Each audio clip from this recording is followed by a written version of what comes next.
Alhamdulillah, wassalatu wassalamu ala Sayyidina Rasulillah. All praises are due to Allah, the Creator, the Cherisher, and the Sustainer of this universe. And may His peace and blessings be upon His noble Prophet Muhammad and his descendants and his companions and his followers, dear respected followers of Prophet Muhammad.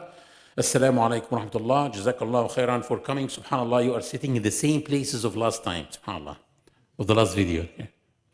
Now we will take the name Al-Seteer. As I said in the last video, when I asked you, should we say Ya Sattar or Ya Seteer? All of you agreed it is Ya Sattar.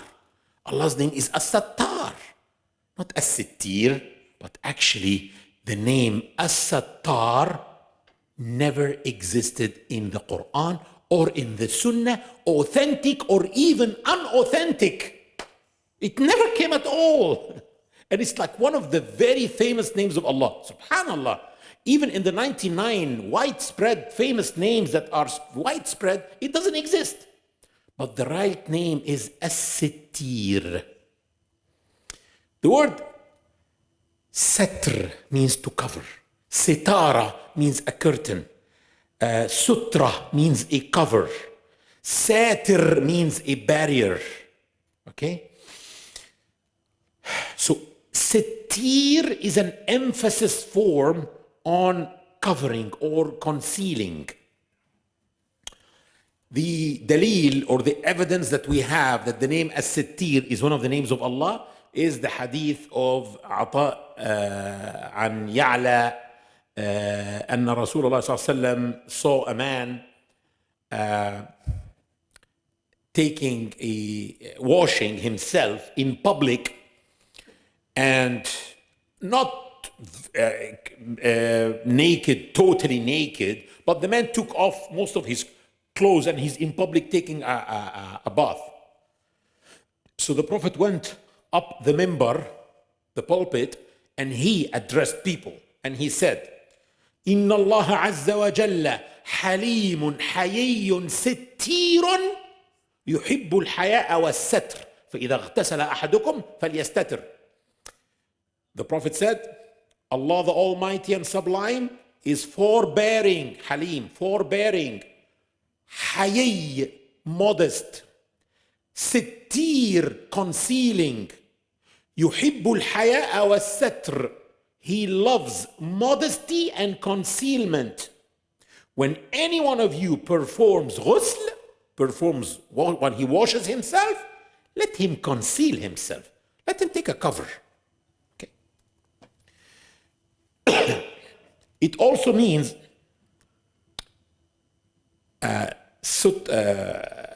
sitr is the barrier or what protects you, what shields you. Listen to this amazing hadith. The Prophet ﷺ saw some girls, so he said, من يلي من هذه البنات شيئا فأحسن إليهن كن له سترا من النار. Whoever is in charge of some daughters and treats them generously, and then they will act as a shield for him from the hellfire. For us now, it's like, this sounds normal. Yeah, but at that time, the Prophet was saying this to a society that hated women. Men at that time did not like women. Women were second-class creatures. When a man is informed that his wife delivered a female newborn baby, he used to be ashamed. Some of them we used to bury them alive. The Prophet says, if anyone has daughters and he upbrings them well and treats them well and generously, they will shield him from the fire. So he was changed. That's what happened. A paradigm shift happened in the minds of the Arabs. Islam is not something simple. It changed the paradigm totally. And there is an authentic hadith in which the Prophet ﷺ says, كل أمتي معافا إلا المجاهرين. Every one of my ummah, of my followers, will be forgiven, except those who expose openly their wrongdoings. They do the wrongdoings publicly. An example of that is a man, that's what the Prophet is saying, a man who commits a sin at night, which Allah has covered it for him. So for example, a man commits a sin at night and no one knew about it, which means Allah covered him. So in the morning, he meets people and he tells them, last night I did such and such, while Allah had kept it a secret. During the night, Allah has covered it up, but in the morning, he tears up the cover provided by Allah for him. So this is the one that will not be forgiven. The one who is proud of his sins and tells people of his sins. He also said, sallallahu alayhi wasallam, a believer will be brought to his Lord on the day of resurrection, and he would place upon him his veil of light and make him confess his faults and say. So the believer will be brought close to Allah and he will confess his mistakes and his sins. And Allah will ask him, هل تعرف? Do you recognize your sins? And he would say, my Lord, I do recognize them. So the Lord will say, I concealed them for you in the world, and today I forgive them. And he would then be given the book of his deeds in his right hand. So Allah covers the sins in this world. And one of the ways of punishment is that he can expose the sins in the hereafter in front of your family, and the film will be there. But Allah, one of the ways also that he rewards you is by concealing your sins again on the day of judgment and tells you, I forgive it. You know what? Had there been death, you could have died out of happiness, but there was no death again. عن عطاء قال سألت ابن عباس فقلت أستأذن على أختي قال نعم فأعدت فقلت أختان في حجري. عطاء asked Ibn Abbas. Ibn Abbas is the cousin of Prophet Muhammad, one of the four Abduls, the four very knowledgeable Sahaba whom their name starts with Abdul. And he is called Turjuman al-Quran. The Prophet called him the interpreter of the Quran. So a man asked him, should I ask permission before I enter? Jazakallah khair. Should I ask permission from my sister before I enter the room? So Ibn Abbas said yes. So he said, I repeated, I have two sisters. They live with me in the same room. Their houses were small. They just have a studio. And we all live together. And I have two sisters. Every single time I will enter, do I have to take permission? So Ibn Abbas told him, would you love to see them naked? He said, no. He said, then take permission.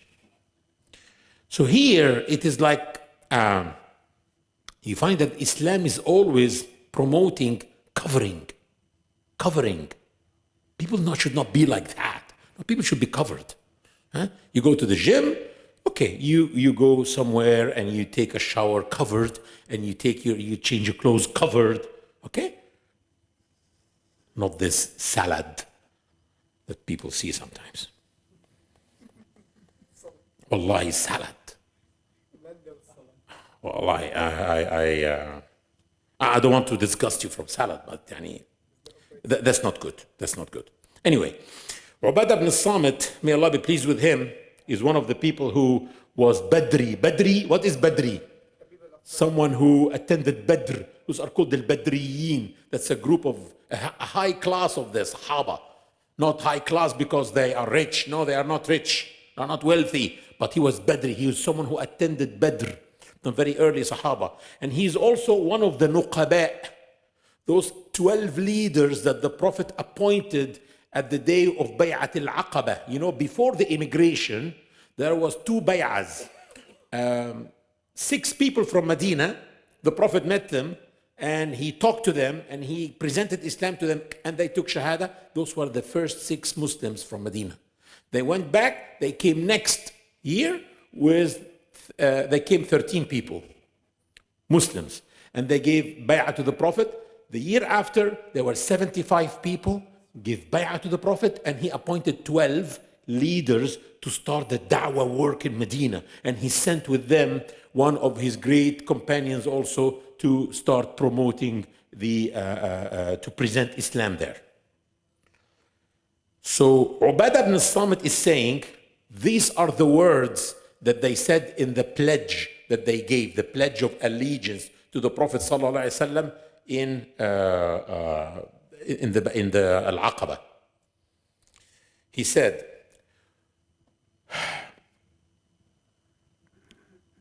Allah's apostle said, while a group of his companions were around him, swear allegiance to me for, number 1, not to associate anything in worship with Allah. 2nd, not to steal. 3rd, not to fornicate. No sex out of marriage. The word adultery is not a good word, because adultery means someone married cheating on his or her spouse. But the word zina, fornication, is more general actually. It fits for married and non-married actually people. So not to associate anyone with Allah in the worship, not to steal, not to fornicate, not to kill your children, and not to accuse an innocent person of anything falsely, and not to be disobedient when ordered to do good deeds. The Prophet added, whoever among you fulfills his pledge will be rewarded by Allah, and whoever indulges in any one of them and gets the punishment in this world, that punishment will be an expiation for his sin. So if you are punished by Allah for a sin in this life, that's not bad, by the way.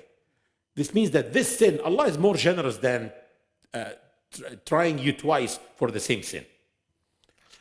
And then the Prophet said, and if he indulges in any one of them and Allah, listen, conceals his sin, and Allah satarahu, it is up to him to forgive him or punish him. But if Allah does not punish in this world, Allah, it's up to him to punish or not on the Day of Judgment. How to benefit from the name Al-Seteer? You cover the sins of people too, as long as exposing them is not going to do good for society.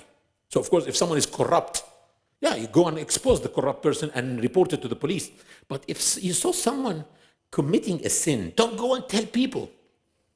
Start enjoining the good and forbidding evil with him.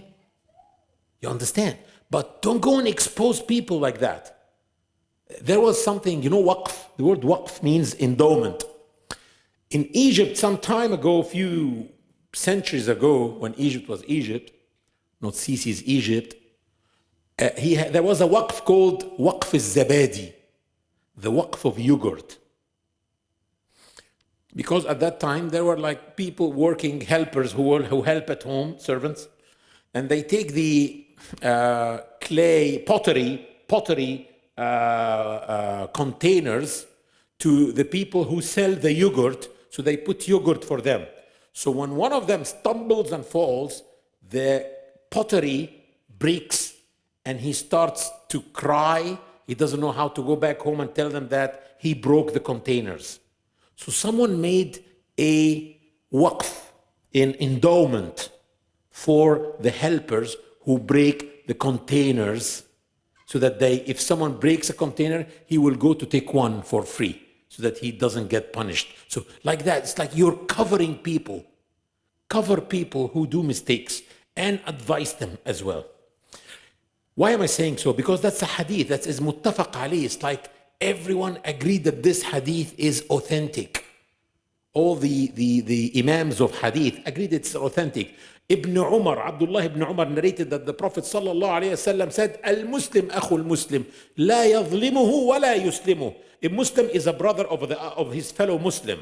He neither wrongs him nor does he hand him over to one who does him wrong.